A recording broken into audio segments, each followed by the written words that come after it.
Matt, thank you so much for joining us for this conversation about NFTs. We're excited to have you involved with NFT NYC. And I'd really like it if you could introduce yourself and Chibi Labs and maybe the shirt, the Chibi Ape shirt that you have on, and let folks know a bit about the project that you've co-founded and that you've built a great community around. Yeah, really excited to be here. We're really pumped to be at NFT NYC and have a presence there and really kind of show the world who we are. We're a fairly new project. Chibi Labs is co-founded by myself, Fabs, who's ultimately our designer and developer, and H Bizzle.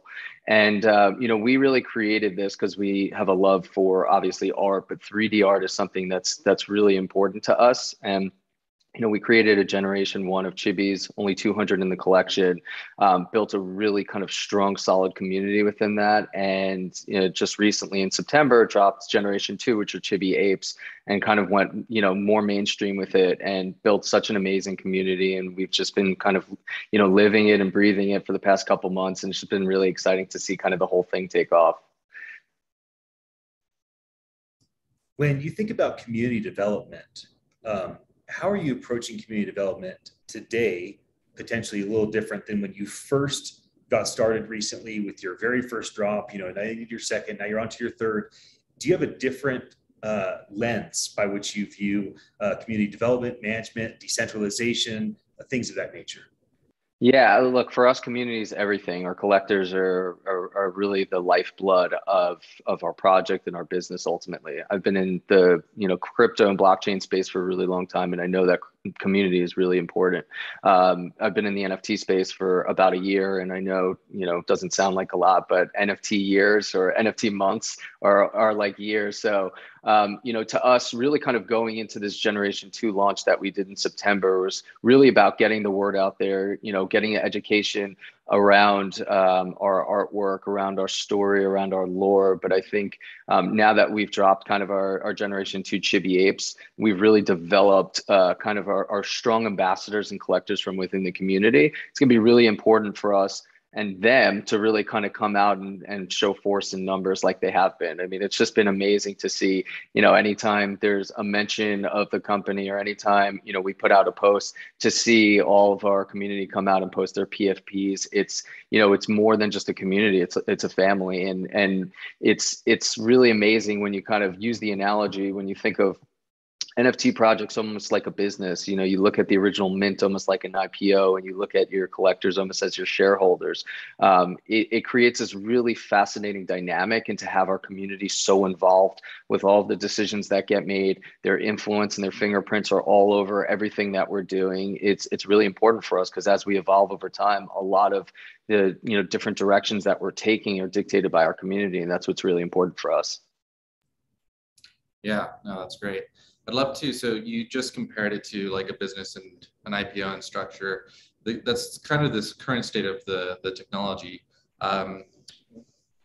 There's obviously a lot of talk of the SEC coming out and really laying down some laws when it comes to NFTs.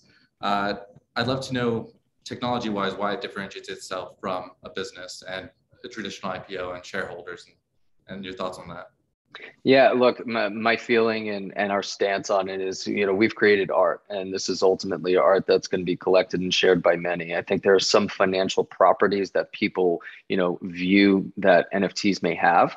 And you could make the same argument about any other art or collectibles. I come from a financial background. So for me, we've been working with a legal team and understand the Howey test and realize that this does not necessarily pass the Howey test.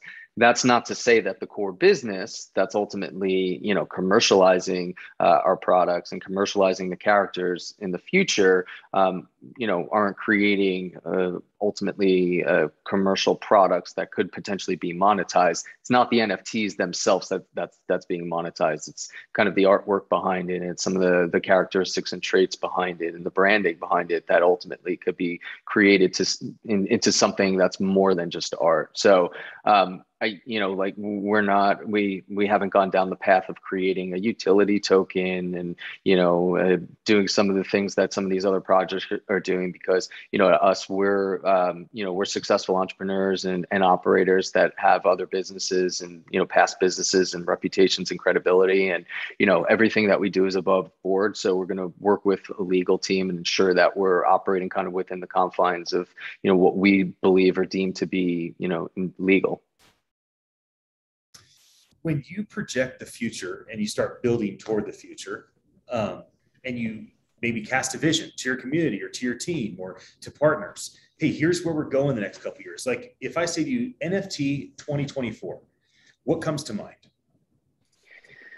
Yeah, so I have a lot of views and opinions on this. Obviously, I lived through the altcoin boom and bust in 2017, 18, so I've been very close to this. And my vision with NFTs, I believe NFTs are going to be extremely disruptive in the way that we do commerce in the future, in the way that communities are formed, the way that community-based economies are formed too. I think it's really fascinating just to observe what's been happening in Discord with their NFT trader and trading and leveraging OpenSea as a marketplace. It's super fascinating. Is the future of this space art? Is the layer of art that's been added to this something that's sustainable? It's possible. I see, there are a ton of projects out there. I think everyone has, whether they like to admit it or not, say that the market's somewhat oversaturated and there's a chance that a lot of these go to zero. And, for me and for our community and collectors, it's really important to ensure that we're building something more than just an art project. And I like to think of, Chibi Labs as, more than just a JPEG project, because to us, I think we kind of have this differentiation in the fact that we have 3D characters. You could go onto our website and you could actually pull up your 3D character and you basically integrate it through an AR display, and all of a sudden your chibi shows up in your room or outside, and you can view it on our AR viewer. We give our collectors the opportunity to pull their 3D files, and our collectors have made some of the most amazing videos of their 3D chibis dancing to music and in front of the TV and things like that. So when I think about the long-term viability of any project, especially our project, I see the opportunity to integrate our characters into metaverse environments, video games in the future, AR integration. We're doing a partnership with JD Jetpacks, and it's just been really exciting to see these come to life, because some of these 2D NFT projects, and I'm not bashing them or anything, but there's some limitations in terms of kind of their ability to kind of scale beyond just being, a 2D PFP. So for us, we're really thinking long term here. While some folks are putting out roadmaps and talking about, weekly milestones and airdrops and things like this, we're building a business plan, and we've put out recently our plan through the end of 2022, because we see an opportunity to really create value, beyond just the underlying NFTs themselves in this franchise and in this brand. Well, it's been good to have you jump in. I'm looking forward to seeing you at NFT NYC. You had a lot of different responses than the other folks that I've interviewed. So I'm glad that we had time to give you space to kind of share your thoughts and insights. Part of it might be your background in finance, or the fact that you've only been in NFTs for a year, which does feel like a decade. For those that are watching us live or see the archive of this is my co-host for the day, Abraham Gomez. My name is Ian Utilli. I'm one of the co-producers for NFT NYC, and we're grateful for your attention. And Matt, we are grateful for your involvement in the event this year, and I look forward to seeing you very soon. Yeah, we're excited to be out there. Excited to meet you.